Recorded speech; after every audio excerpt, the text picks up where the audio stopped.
Yo, welcome. What I'm doing currently now is called streaming, right? It's where you stream footage of a game you're playing. A lot of people do this on YouTube. They usually try to be funny over it. Most people aren't funny. And it's some morons talking over it. And then you see it has millions of views, and then you just want to take your own life. This is not going to be that. This is simply a guy making a video and talking over it for fun, pointing out some of the design elements he enjoys, and giving his honest reaction to things as they happen. No, not in a reaction video sort of way, just in a normal guy playing a game sort of way. And this is also for his friends he used to play games with, but moved away, so they can watch it and feel like they're all playing games together again. If you happened upon this and you're not interested in this or don't know me, feel free to watch something else. But for now, I'm going to play one of my favorite games, Dishonored. Recently, I finished Dishonored 2. I thought it was an amazing achievement in level design, art design, and sequel making, improving upon the original. And so I thought, well, let's go back to the original. I'd like to try to get platinum on this. I have most of the trophies. Not a huge trophy guy or a trophy obsessor, but when there's a series I really like, and no other amazing games are coming out at the moment or anything that interests me, I sometimes like to go for platinum to prove I really saw the ins and outs and did everything that the designers wanted to challenge the player to do. Because I felt some of the trophies Arcane came up with were, pretty interesting challenges, not just filler trophies. If you're wondering why this is called kicking and streaming, by the way, it's because, like I mentioned before, I'm not a huge fan of, Twitch streaming or Let's Plays. I like watching them if they're a game I legitimately enjoy and the narrator knows what they're talking about. So I do get some enjoyment out of them. That's why I'm throwing my hat in the ring here. But mostly I figured if you wanted to make me do such a thing, you'd have to pull me in kicking and screaming. Thus the title. So now that we have all that out of the way, let's play Dishonored. I'm going to go ahead and start a new game. I have decided if I want to do all stealth, which they call ghosting it, where you try to get through the whole game without being seen once. I'm certainly going to be using stealth, of course. It's been a while since I played the first one, and I might want to just kind of honestly experience it. We'll see what I do. Might jump around from mission to mission, or play the whole thing. Let's see. So right off the bat, you can see with this difficulty selector, a little peek into the art style of the game, which is this, in my opinion, strikingly awesome watercolor or oil, I don't know the exact type of paint, but a painterly look to it. The guys over at Arcane's art department are just phenomenal. In a crowded games market out there, it's hard to make yourself stand out, and they found this formula. I don't know how to describe it. There's a lot of games I play for the technical aspects of the gameplay that really impress me. I don't really care much about the art style, but I play it for the fun of it. Then there are games I just love the visuals, and I play them even if the gameplay isn't anything amazing. Dishonored is one of those games that manages to marry the best art in the business with the best gameplay in the business, in my opinion. Arcane's whole MO is making modern-day immersive sims, which are games from the school of thought of Looking Glass Studios, who made the same kind of games back on the PC. I'd be playing this on my PC as well as a sequel if my PC didn't suck. So PS4 is fine. They're basically the same thing. Not any PC elitist here. But Arcane originally made a PC game called Arx Fatalis. It was originally supposed to be Ultima Underworld 3. And Ultima, of course, being a legendary PC RPG series by Richard Lord British Garriott. And that series was well known for its interactivity, its moral choices, and its ambiguous characters, and its surprising depth for the time of really early PC RPGs. I mean, if you went back and played some of those early Ultima games, you're talking about pixels and lines, not much else. Those evolved over time, and eventually there was a game called Ultima Underworld, which was, in many ways, one of the first 3D first-person games ever made. It came out before Doom and Wolfenstein, if I'm correct, which is crazy when I found that out. We're talking about a game where it's a first-person dungeon crawler, but you don't just move one frame at a time, like Wizardry or you move like frame at a time, and back then that was amazing, but it's really hard to adjust to now. Underworld was the first one. You had free roaming movement. You could look up, you could look down. If you saw an item on the floor, you didn't just click it and then it was added to your inventory. You could pick it up, throw it. There was a map, and you could type on the map notes that would stay there for the whole game because it was such a massive dungeon that you would need those notes to know where you were going. I first played it recently when got back into Dishonored with the sequel. Dishonored 1, when I first played it, I was drawn to it from the art, and I really enjoyed it. But there are a lot of games coming out, or maybe it was just that point in my life. When I beat it, I was a little underwhelmed by the ending. It's not the most amazing ending in the world in the first game. The moral choices are very binary, kind of limited. They improved on that, of course, in the sequel. But, it just, Dishonored kind of came and went for me. It was a visually cool game that I didn't really fully get the depth of at the time, because I think I rushed through it. I didn't understand the multiple pathways approach. I didn't understand the depth of this world that they created. So after playing the sequel, I thought, man, I really like what these Arcane guys are doing. In this current video game climate, the trend seems to be open world, and I get why, because an open world game is fun to get lost into. This was produced by Bethesda, who they themselves made open world juggernaut, the Elder Scrolls games. And, just like the next guy, I'll buy an Elder Scrolls game when it comes out. Hell yeah, those are extremely fun. However, with open worlds, with that many possibilities, you run into a lot of glitches. And I'm not a guy who usually judges a game based on its graphics or its engines, or if there's a few frame rate issues or bugs. They don't take away from the experience for me. But I don't know, Skyrim had a lot of issues. At one point, I think I'd been playing it for hours and loving it, and then my save just got corrupted for no reason other than I think the PS3 version couldn't even handle itself, pretty much. So yeah, the Elder Scrolls games, in many ways, are spiritual successors to Ultima Underworld as well, as far as first-person, fantasy setting, immersive game. Yet they're not quite immersive sims. And I'm going to say the same thing about BioShock. Immersive sims are what I said Arcane tries to make, like Dishonored and their upcoming game Prey.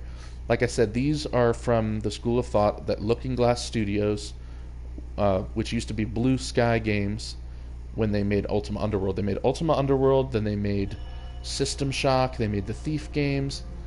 These are first-person games, but they're not just shooters. They're shooting in them, but there's usually RPG elements, and there's a huge emphasis on level design, creative pathways, basically saying yes to the player whenever possible. If you see something and think, man, that'd be cool to do, or I wonder if, usually the answer is yes if it's a quality immersive sim. And also atmosphere. You should be able to put on headphones and get lost into the world of the game. And Dishonored 2 really did this to me big time for the first time in a while. So when I wanted to take a deep dive back and see what Arcane was all about, I learned about Arx Fatalis, which I originally mentioned, and I realized, they wanted to make a third Ultima Underworld game.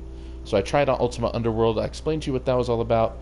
That really impressed me, because you can go back and play an old game, even if it's dated and hard to really fully get immersed in, and you could still... There's an interesting phenomenon that occurs when you play an old game with surprisingly modern features in it, such as the ability to pick up items and look up and down and all kinds of stuff in that game.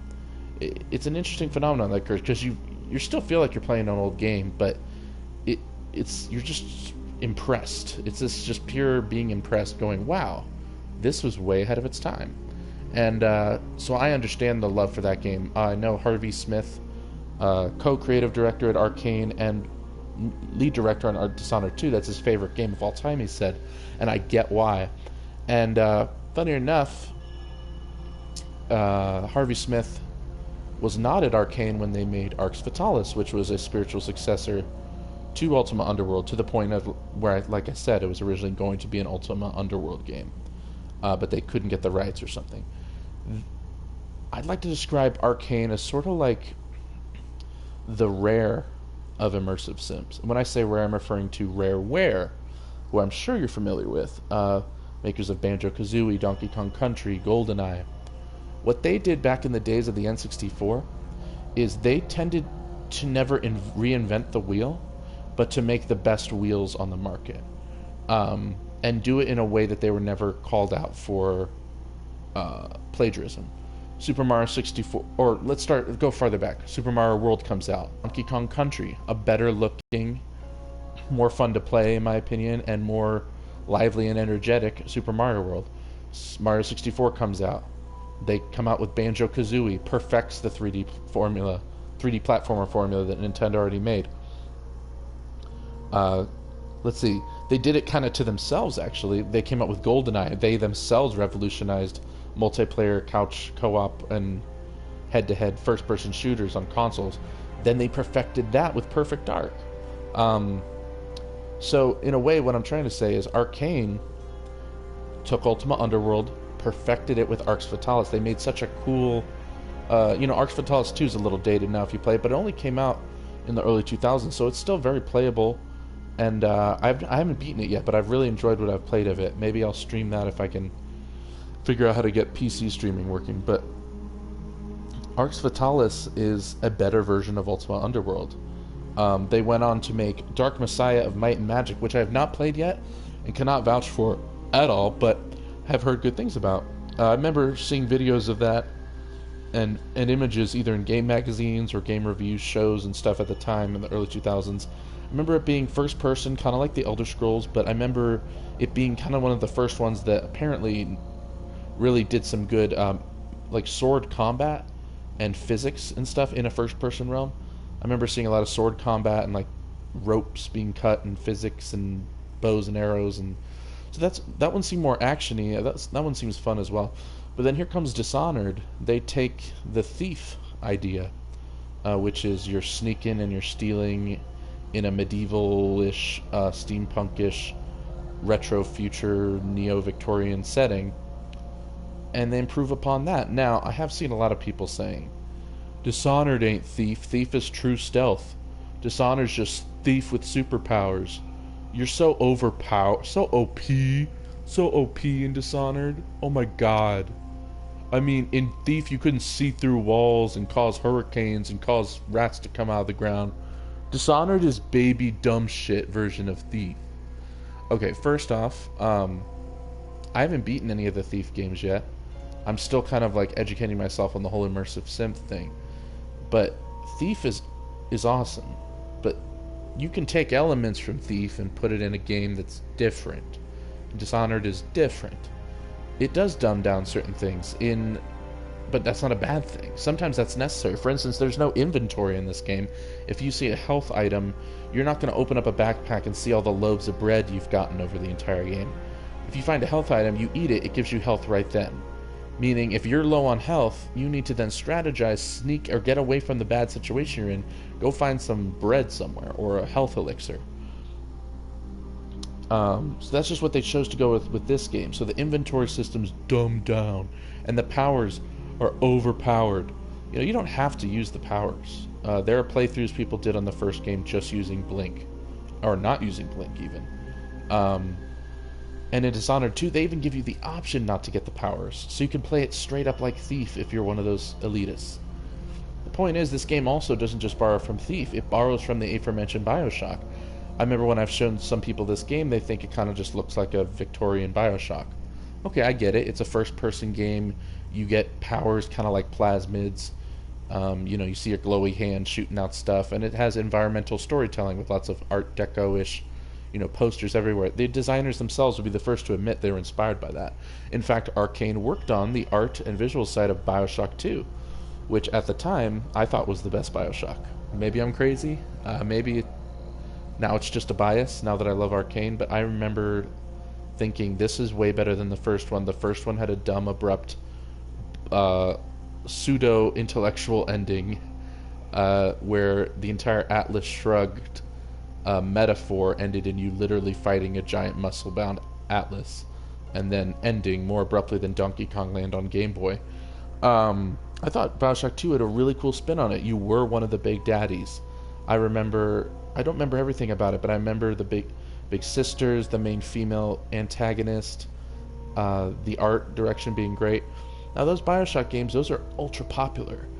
And the reason those are ultra popular is because they're super cool. But the reason Dishonored and games like Deus Ex, which Harvey Smith also worked on the original, and these other immersive sims, they're not.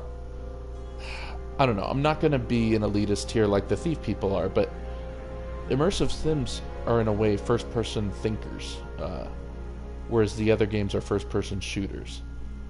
These games take a lot of thinking. I'm not saying it's algebra or physics or anything, but it's more tactical. It's more about the world and using your environment to your advantage than it is freaky, mutants running at you and you shooting and throwing powers at. I mean, it is about that too. I'm rambling at this point. Wouldn't blame me if you tuned out by now.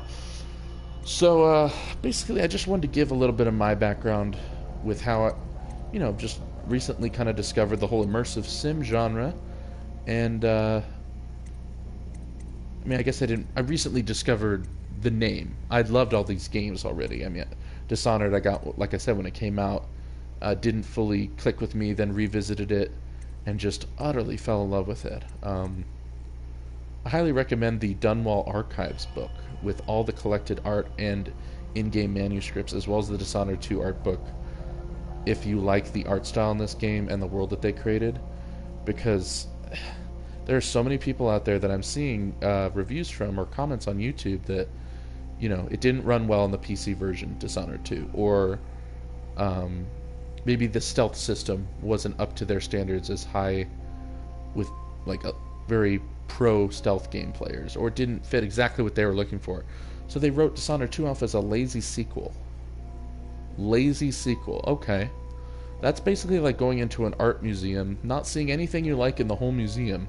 Hate using. I know it sounds pretentious, but I make art. I like to draw. I went to the MoMA, the Modern Museum of Art. Yeah, I thought most of the stuff in there was pretentious bullshit. But I'm not going to walk out and say the place was lazy. Do you know how much work goes into a work of art? Dishonored 2's a straight up work of art. And even if it didn't click with you, like, people are so ready to just move on to the next game and throw away a game.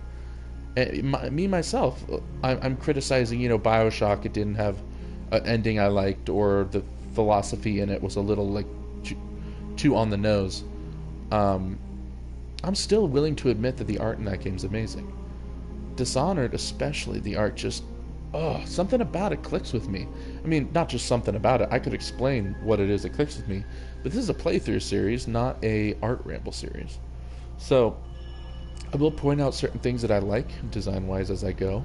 I will try to read all the in-game lore and stuff. I'm just going to try to soak in this game again, because it's been a while since I played the first one. And I think right off the heels of the second one, it'll be interesting to see possible connections I may have missed. For instance, in the second game, there's a character who has powers, but as far as you know, because in this universe, if you have powers, you are marked by the one called the Outsider, who's from the Void. And in the second game, there's a character who has powers, but as far as you know, he was never marked by the Outsider. You then learn to find out upon killing him, the way he got his powers was from the severed hand of a character from the first game. And that was one of those moments when you discover that, truly for me, that I will always remember in gaming, because it wasn't some huge twist moment of would you kindly, like Bioshock. Once again, why am I bashing Bioshock here? Good on Bioshock. I wish it all the best in the world. But this moment, this is one of those moments that really got me. And Dishonored's full of those moments. None of them are going to be big. You're never going to remember Dishonored for the cutscenes or the literal story framing device, because let me say this. Dishonored 1's story beginning is rushed. You will see in the cutscene, you meet the characters and then are framed for someone's murder in like 3 seconds. Now, I don't blame them for this. I think it's probably because they wanted to get the story going as quickly as possible. And truly enough, throughout the game, through the additional content that you read in the game, be it in lettered form or manuscripts, etc., that really fleshes out the world and you really get the full story, which is a great story. Truly great, in my opinion. Dishonored 2 is even better. But in Dishonored 2, the cutscenes and like the framing device story and dialogue writing is possibly even worse than the first one. Yeah. I mean, in Dishonored 2, I could sum up Dishonored 2's opening cutscene like this. It's been a while. You are now Emily and you're grown up. Now you're the Empress. Huh. Things aren't going too well. Oh, who's this? It's your mom's sister? Oh, all your men turned against you. You're under arrest. It's so quick, you know? And I think that's just... A lot of people could fault that and detract it from the overall game and, like I said, move on, forget a game. I think that's actually sort of a casualty of video games at this moment in time. You know, like I said, these Dishonored games combine high levels of quality, unique and interesting artwork with high quality, interesting game mechanics and gameplay in a way that hits the nail on the head for me the way that rarely happens. So you can't have everything. You can't also have the best writing in a game ever. If you want the best writing, go play Planescape Torment. Go play a super sharp and witty point and click adventure game, or, you know, go play Metal Gear Solid 3 if you want a sweeping, tear-jerking story.